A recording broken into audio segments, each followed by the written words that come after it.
د افغانستان اسلامي امارت د انډیا نه مرسته غواړي.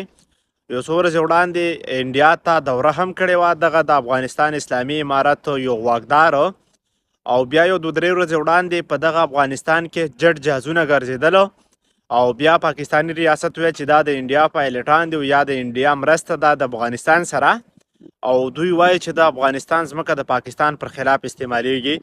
دا یو کنفیوژن دی، زه یې ختمول غواړم.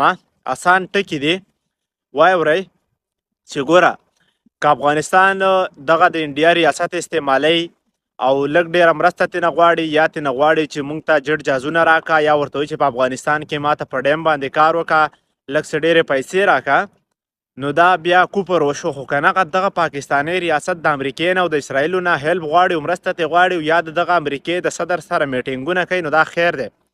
د امریکې هغه امریکا چې ټول انسانیت یې ووژلو، هغه امریکا چې فلسطین کې قتل عام وکړلو، د هغې نه خیر دی که دغه پاکستاني ریاست مرسته غواړي. خو که دغه د افغانستان اسلامي امارت د انډیا نه مرسته وغواړي، نو دا بیا کفر وشو. نو ساده خبرې دي چې که پاکستاني ریاست د امریکې نه هیلپ غواړي، مرسته ترې غواړي، خو دا هیڅ خبره نه ده. خو که چېرې د افغانستان اسلامي امارت د انډیا نه مرسته غواړي، ورته وایي چې ما سره لږ هیلپ وکړه، نو بیا دا پاکستاني ریاست وایي چې دا ښه خبره نه ده.